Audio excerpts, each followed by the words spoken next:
क्यों मत जाओ ना भैया भैया मुख्य बस स्टैंड बहुमंजिला पार्किंग पाजी पाजी पाजी हाँ जी होने जा रहा है। क्या गैस बनाना क्या करना से लेना सर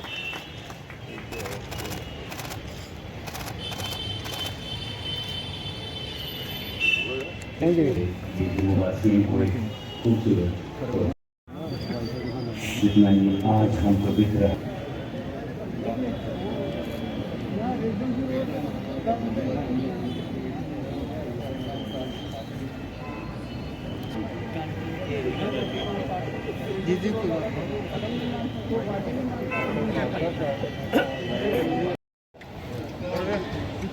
और अब स्मृति चिन्ह हम भेंट करेंगे। इसके लिए मेरा विनम्र अनुरोध है प्रिंसिपल श्री बबीला रकवाल जी से कि आप आए और स्मृति चिन्ह भेंट कर रहा है। ये हम सब का फर्ज बनता है, जिम्मेदारी बनती है कि अपना जम्मू शहर ऐसे साफ स्वच्छ सदस्य शर्मा जी भारत भाग्य विधाता पंजाब सिंध गुजरात मराठा द्राविड़ हिमाचल यमुना गंगा उल्टा में जागे तब शुभदाता जन गण मंगलदायक जय हे भारत भाग्य विधाता जय हे जय हे जय हे।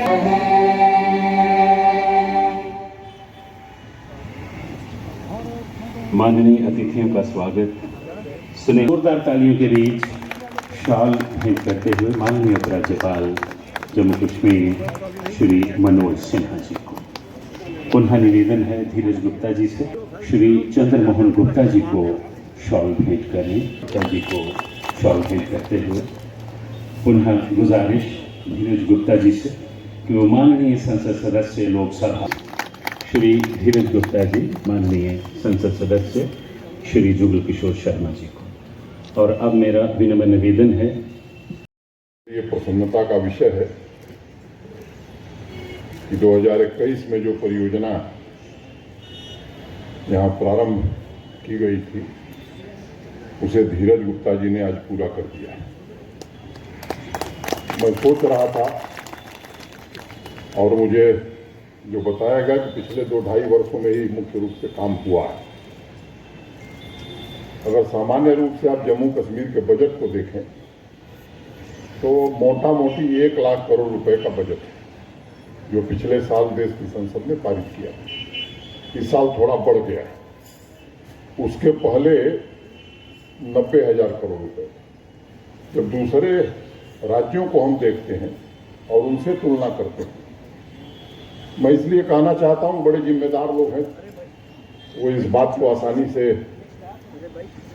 मुझे लगता है 20 करोड़ रुपए, आबादी 12 करोड़, और ये कोई 2-3 साल में नहीं हुआ। ये आज़ादी के बाद से ही अगर बाकी राज्यों की तुलना में जम्मू कश्मीर के बजट को देखेंगे तो 5 गुना 6 गुना बजट यहाँ मिलता रहा। अगर सरकारी कर्मचारियों को, गवर्नमेंट एम्प्लॉइज को हम देखें तो बिहार में 3.5 लाख, जम्मू कश्मीर में लगभग 5 लाख। अगर दूसरी तरफ निगाह ले जाते हैं तो रोज धरना कि हम 3,000 पर हैं, कई साल से हैं, लिख के दिया गया कि 7 साल बाद अस्थायी कर दिए जाएंगे। हम गरीब हैं, हम पढ़े लिखे हैं। मुझे लगता है कि अब वो समय आ गया है कि देश के बाकी राज्य जिस तरह से गुड गवर्नेंस के आधार पर चलते हैं उस आधार पर जम्मू कश्मीर को भी चलना चाहिए। सामान्य रूप से आप देखें देश के दूसरे राज्यों में, मैं उत्तर प्रदेश, बिहार, मध्य प्रदेश या नॉर्थ ईस्ट के प्रदेशों की अगर बात करूं तो ये कोई गुजरात, महाराष्ट्र, कर्नाटक की तरह विकसित राज्य नहीं थे, ये भी पिछड़े हुए राज्य थे। लेकिन मैं भी गांव से आता हूं, अब वहां गांव को सड़क से जोड़ना ये समस्या नहीं रह गई। पिछले 6 वर्षों में खासतौर से 2000 में जब श्रद्धेय वाजपेयी जी देश के प्रधानमंत्री बने और प्रधानमंत्री ग्राम सड़क योजना शुरू हुई, तो मोटे तौर पर पहला जो मानक था 1000 की आबादी के ऊपर के गांव, फिर 500 की आबादी के ऊपर के गांव, फिर 250 की आबादी के ऊपर के गांव, ये गांव सड़क से जुड़ गए। सामान्य रूप से यूपी बिहार जैसे राज्यों में भी गांव में 20 घंटे 22 घंटे बिजली रह रही थी। यहाँ आने के बाद योजना बनानी पड़ी है कि कैसे यहाँ के हर गांव को सड़क से जोड़ा जाए, हर गांव तक बिजली कैसे पहुंचाई जाए। मुझे लगता है कि मैं इसलिए कह रहा हूं कि जरा मीडिया के भी साथी हैं, रोज अच्छी अच्छी खबरें भी लिखते हैं और प्रबुद्ध लोग भी हैं जम्मू नगर के, इनको विचार करने की जरूरत है कि आखिर ये जो एक सभ्य समाज की न्यूनतम नागरिक आवश्यकता है, बजट इतना बड़ा होने के बावजूद भी हम प्राप्त नहीं कर सके। इसमें मैं किसी को दोष नहीं देता और मैं ये कहना चाहता हूं कि हमने इसकी कार्य योजना हम सबने बनाई है और खुलेआम खुले तौर पर कहना चाहता हूं कि ये 3 वर्ष में अब कोई गांव नहीं होगा जहां सड़क नहीं होगी। बिजली भी 24/7 क्वालिटी पावर मिले, इसकी योजना हम सबने बनाई है। लेकिन हमारी दिक्कत क्या है? हमारी दिक्कत यह है कि अगर यहाँ पार्किंग बंद भी जाए तो जम्मू के दूसरे हिस्से वाले लोग कहेंगे कि साहब यहाँ बन गया तो क्या वो हमारा क्या होगा। सब कुछ एक ही साथ चाहते हैं, ये मानव स्वभाव है। भगत सिंह पैदा होना चाहिए मेरे घर में नहीं तो पड़ोसी के घर में, ये मानव स्वभाव, इसमें कोई। तो मैंने थोड़ा विषय से हट कर ये बात कही। मैं उन तमाम लोगों को जिन लोगों ने इस परियोजना को पूरा करने में अपना योगदान दिया है, मैं उनके प्रति हृदय से आभार व्यक्त करता हूं और उम्मीद करता हूं कि और भी जो परियोजनाएं हैं जिनका जिक्र अभी धीरज गुप्ता जी ने किया है, मैं थोड़ा बहुत जिक्र करूंगा, उसके विवरण में मैं नहीं जाना चाहता हूं, वो भी आगे समय से पूरा हों।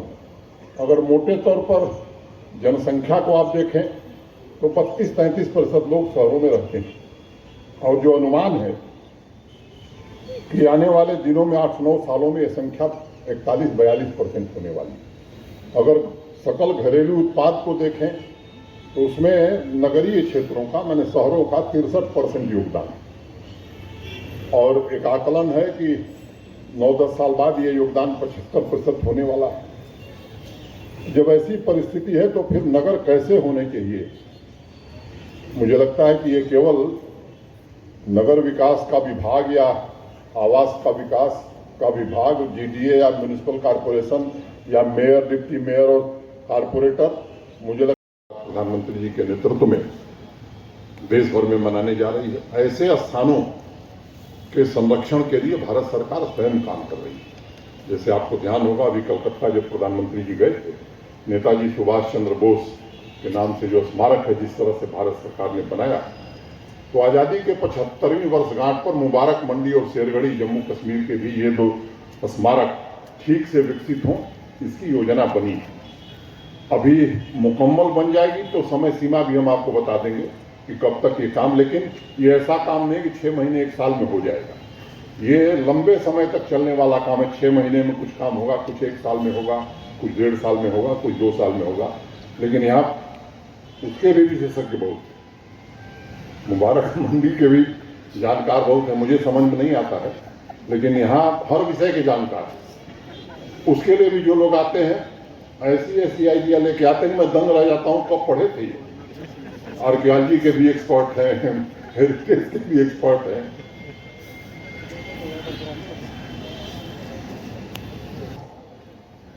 से केसी चौक की तरफ जब जाते हैं तो 1.5-2 किलोमीटर का ये रास्ता है। एक योग्य शहर जो गुणवत्तापूर्ण जीवन स्तर से भरा पूरा हो, उसकी झलक देखने को मिले, इसका प्रयास आने वाले दिनों में किया जा रहा है। मैं ठीक कह रहा हूं? एक रोड का मैंने जिक्र कर दिया ताकि ध्यान में आ जाए। बहुत सारी सड़कें हैं जिनको आने वाले दिनों में ये लोग निर्माण करेंगे। अब योजना बनाना, उसका निर्माण, दृष्टिकोण, कार्यान्वयन, कोशिश हम लोग कर रहे हैं कि इस पर थोड़ा ध्यान केंद्रित किया जाए। और मैं आप सबसे विनम्रता से बात जिम्मेदारी के साथ कहना चाहता हूं कि पारदर्शिता और जवाबदेही के साथ काम हो, इसमें कोई कसर हम लोग नहीं छोड़ेंगे, कोशिश कर रहे हैं। आत्मनिर्भर जम्मू शहर बने, देश बन रहा है तो जम्मू को भी बनना चाहिए। और सस्टेनेबल डेवलपमेंट, ये दो मुख्य ऑब्जेक्टिव अगर लेकर के हम चलेंगे तो मुझे लगता है कि निश्चित रूप से हम अपने लक्ष्य को प्राप्त कर सकेंगे। तभी रिवर फ्रंट, जू, ये ऐसी चीजें हैं, मुझे लगता है कि अनेक वर्षों से लोग सुन रहे हैं। मुझे लगता है कि अब इस परंपरा को थोड़ा हम लोग विराम देते हैं कि सुनने वाला काम बंद, करने वाला काम शुरू। इस दिशा में आगे बढ़ने की जरूरत है। जो अहमदाबाद के लोग हैं उस दिशा में भी कुछ बात आगे हुई है। एक बार जब ये हो जाए कि नहीं अब काम होने वाला है तब मैं आपसे चर्चा करूंगा। कोशिश हम कर रहे हैं कि जल्द शुरू किया जाए। तभी रिवर फ्रंट को भी हमारे अफसरान भी मौके पर जा करके देखे भी हैं कैसे किया जाएगा, इस पर भी विचार कर रहे हैं। और इकोलॉजिकली सस्टेनेबल डेवलपमेंट कैसे होगा, ये उसमें मुख्य रूप से मैं समझता हूं कि सबसे महत्वपूर्ण विषय है। और ये इसके जानकार मनोज सिन्हा भी नहीं है, धीरज गुप्ता भी नहीं है, न चीफ सेक्रेटरी है। जम्मू शहर में बहुत लोग हैं, लेकिन हम खोज रहे हैं दूसरे लोगों को जो वास्तव में इसके एक्सपर्ट हैं और वो उसी दिशा में काम करने की कोशिश हम कर रहे हैं। जो प्रमुख बाजार हैं उनका सौंदर्यीकरण, मेट्रो की चर्चा बहुत दिनों से रही है। मैं आपसे निवेदन करना चाहता हूं कि मोटे तौर पर उस परियोजना को अंतिम चरण में है और यहां से स्वीकृत करके भारत सरकार को हम लोग भेज रहे हैं। 23 किलोमीटर जम्मू में और 25 किलोमीटर श्रीनगर में ये मेट्रो अब कागजों में नहीं रहेगी, मूर्त रूप लेगी और लक्ष्य है कि 23 दिसंबर में इसे पूरा कर दिया जाए। साइकिल चलाने वाले, अब केवल गाड़ी वालों का इंतजाम होगा तो बड़ा मुश्किल हो जाएगा। इसका भी इंतजाम म्यूनिसिपल कॉरपोरेशन और नगर विकास और आवास के लोग कर रहे हैं। अधिक सुरक्षित माहौल बनाने की कोशिश हो जा रही है और एक प्रकार की डिजाइन अधिकांश सड़कों की बनाई जा रही है ताकि जो आवे वो उसे समझ सके, दुकानों और मकानों की खूबसूरती भी बढ़ सके।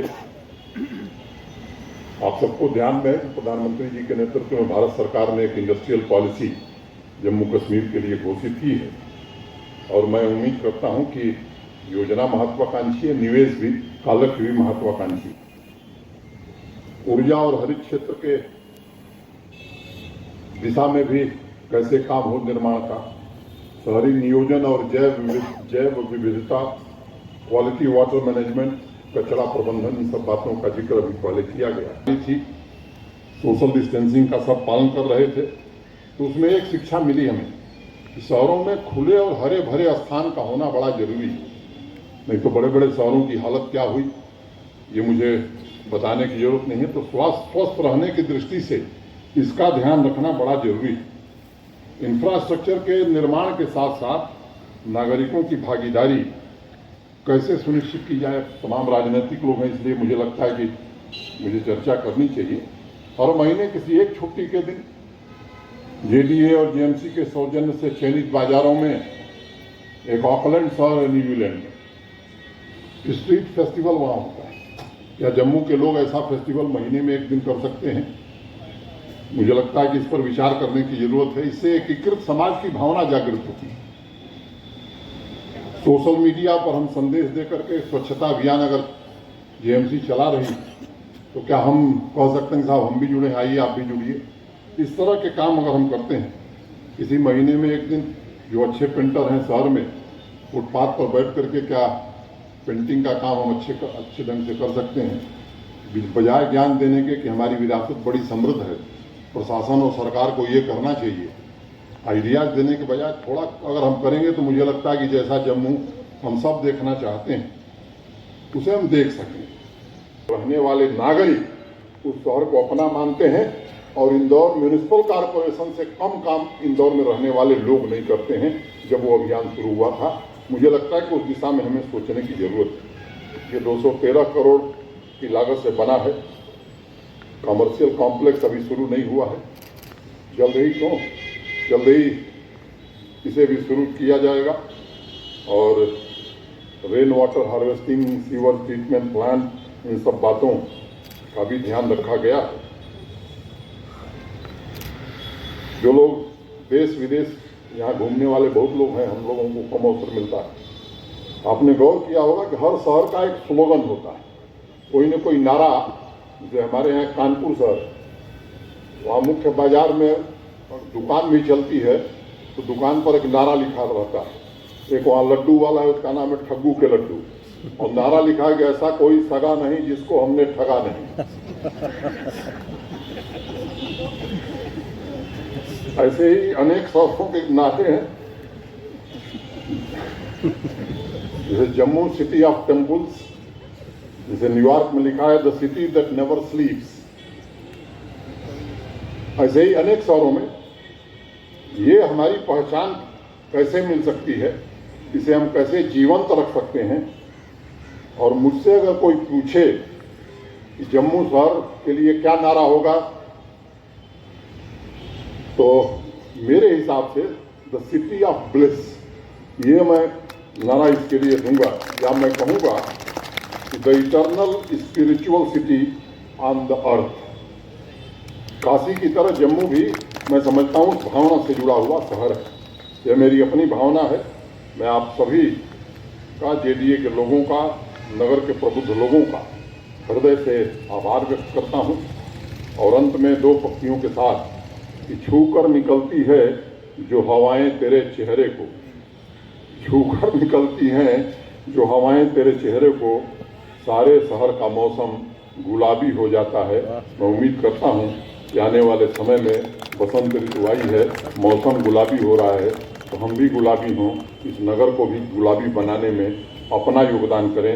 इतना ही निवेदन करते हुए मैं आप सबके प्रति हृदय से कृतज्ञता ज्ञापित करते हुए अपनी बात यहीं पूरी करता हूँ।